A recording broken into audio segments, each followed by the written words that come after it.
Oke, sahabat semuanya, sampai berjumpa kembali ya dengan saya. Nah, oke, untuk di video kali ini kita akan bercerita sedikit tentang mesin bore up yang jebol ya. Nah, ini mesin punya Jupiter ya, Jupiter Vega lama, Vega R. Nah, ini ya, ini jebol. Nah, jebol ya, nih liner pecah. Padahal liner ini udah tebel. Nah, oke, jadi memang banyak keluhan ya kalau udah bore up ini. Ya, jebol itu bukan cuma masalah piston pecah ya, tapi ada masalah klep putus, ada pir klep putus juga ya, pir klepnya putus pecah, dan rengkes jebol. Nah, ini ya, ini rengkes jebol. Nah ya, ini jebol karena stang sernya tuh putus. Nah ini, stang sernya putus ya. Nah, ini untuk rasnya udah ubah pakai ZR, Vega ZR. Dia bandulnya bulat. Ya kalau Jupiter dia kan aslinya itu dia bentuk kampak. Nah ya, seperti kampak. Tapi kalau punyaan Vega ZR dia bulat. Oke. Nah, oke. Jadi saya akan membahas tentang kenapa bisa jebol ya.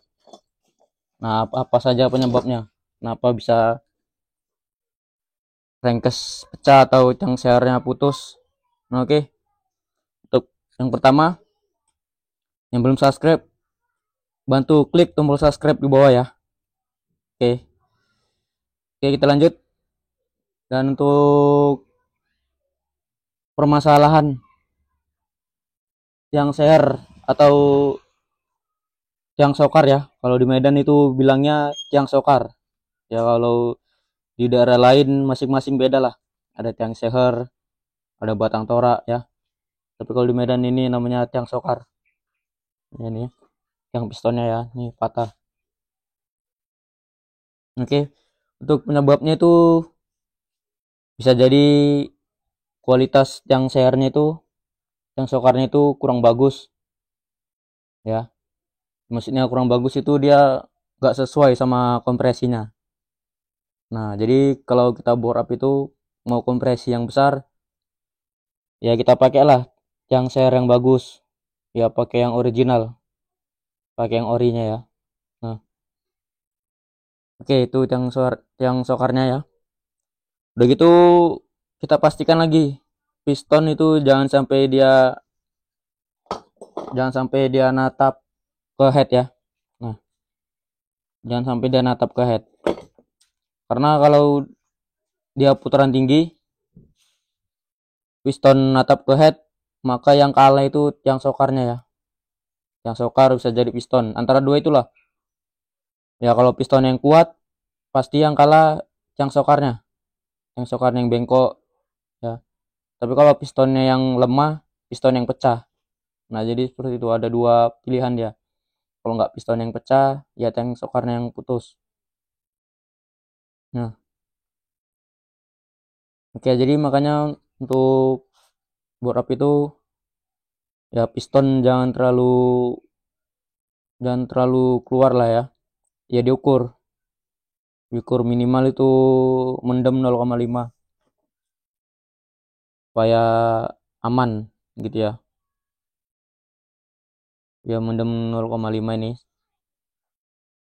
Nah, mendem piston segini ya. Nah, bisa juga 0,8, kalau untuk harian 0,8 sampai 1 mili.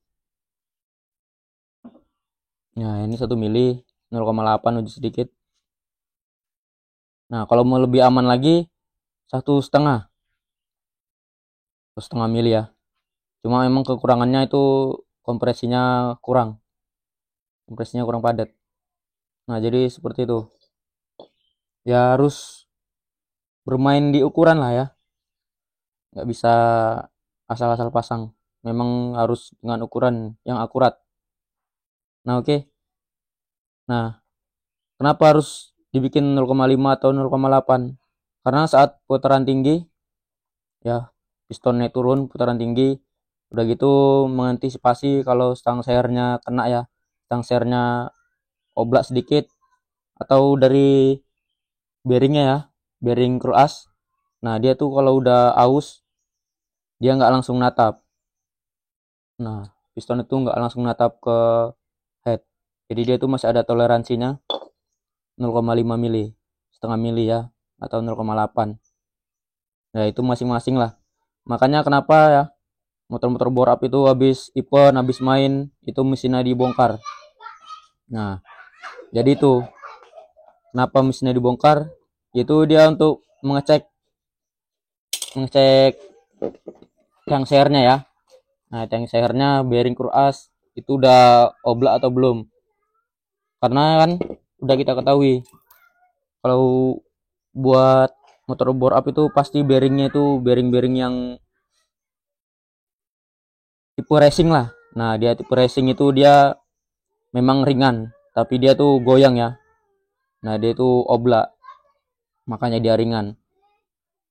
Nah beda ya dengan bearing standar ori, dan memang putarannya lambat, cuma dia tuh untuk kualitasnya itu lebih tahan lama. Nah seperti itu.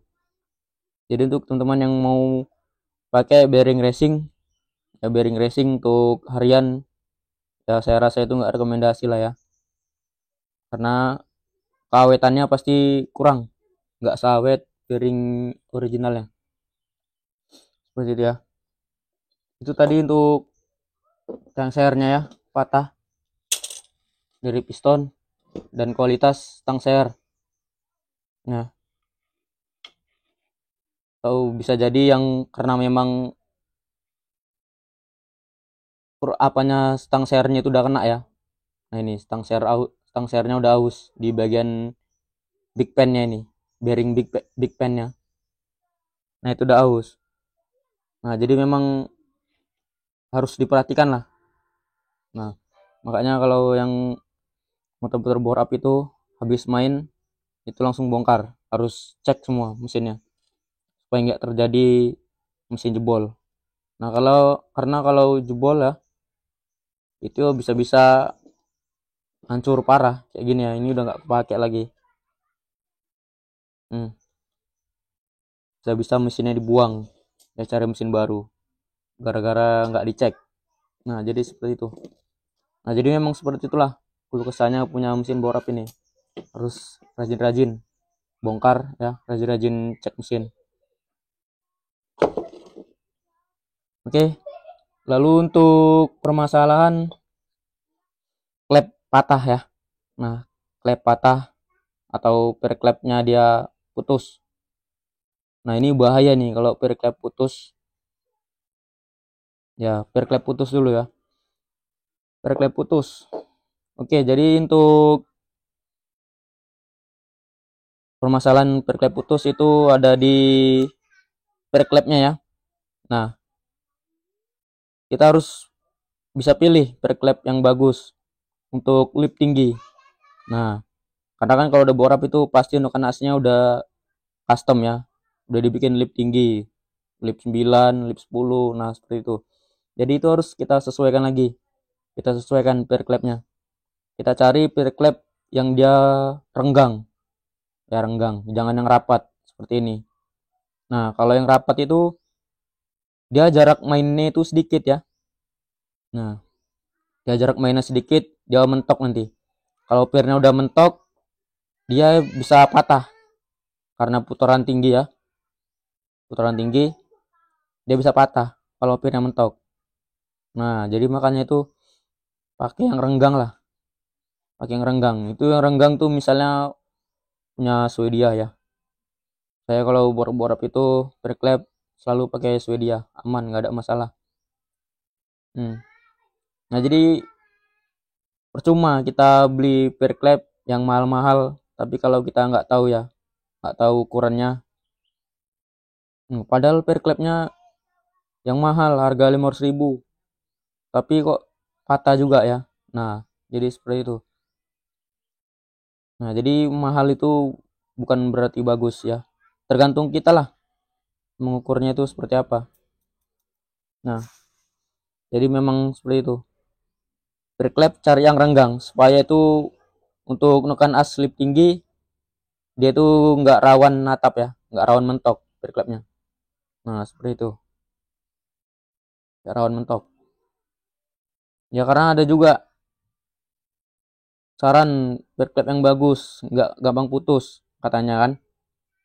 Setelah dicek, ternyata itu pirnya mentok. Nah, pir mentok. Ya mau pakai merek apapun kalau pirnya mentok ya tetap ya. Nah, itu pir mentok bisa juga ya dari klepnya itu dia kurang panjang. Nah, tuh yang klepnya, batang klepnya kurang panjang. Kurang panjang. Jadi itu setelah dipasang, dia akan ngepres, terlalu ngepres pir klepnya seperti ini. Nah, ini belum ditekan oleh nekan as. Dia udah seperti ini. Nah, jadi itu batang klep jangan terlalu pendek. Kalau terlalu pendek dia itu bisa juga natap ke seal klep ya. Nah, ini retainernya, kuku klepnya bisa natap ke o-ring klep.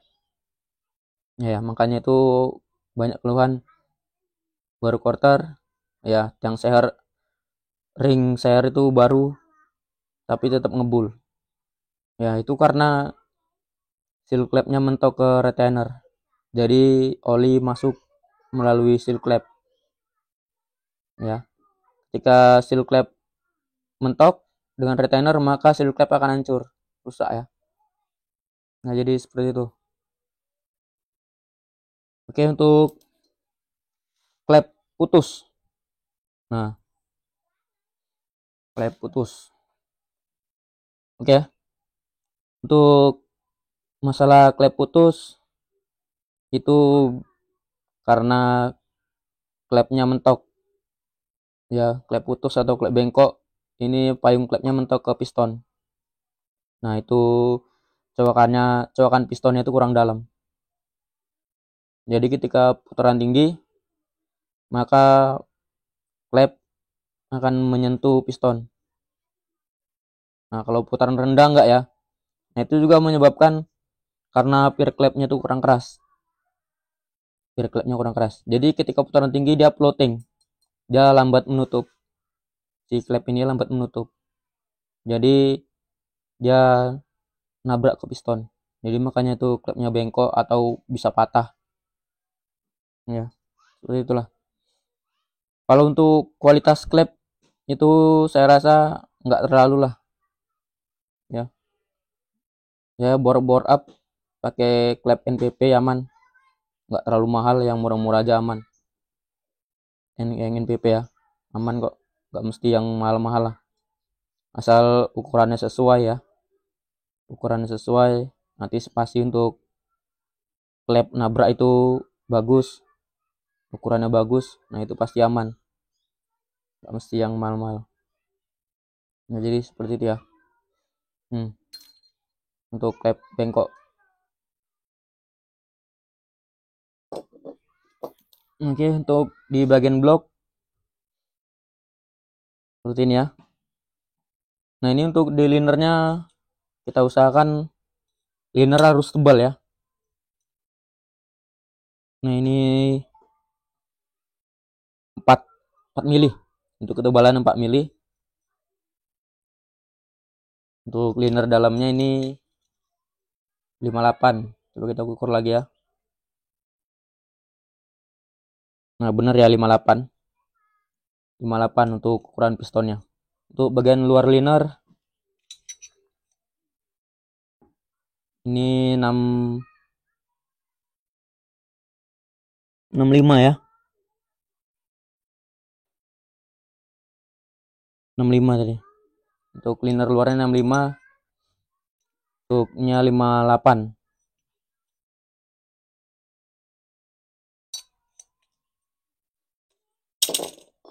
Oke guys, jadi seperti itu lah. Yang memang keluh kesah untuk borap ini. Jadi harus pikir-pikir panjang lagi lah. Ya, yang mau borap-borap ekstrim. Tapi kalau untuk borap harian saya jamin masih aman sih ya, karena untuk borak harian itu pasti nggak ekstrim ya, kompresi pasti nggak terlalu tinggi, dan lip noken as pasti nggak terlalu tinggi juga ya. Nah, jadi untuk mesin awet itu kuncinya ada di kompresi dan lip noken as. Nah ya, jadi kalau kompresi nggak terlalu tinggi dan lip noken as nggak terlalu tinggi juga pasti mesin awet. Nah ya, jadi memang ada di dua opsi itu. Hmm, kompresi nggak terlalu padat dan lip noken as nggak terlalu tinggi, pasti aman lah. Nah itu sarannya. Jangan kita ikut-ikut orang. Lip, wah bikin lip tinggi biar enak ya, bikin kompresi tinggi biar enak. Ya itu memang enak, cuma sebentar aja ya. Nggak awet mesinnya, habis itu udah bongkar lagi, ganti ini itu lagi ya. Itu pun kalau nggak jebol, kalau jebol udah ya kiloin mesinnya, cari mesin baru lagi.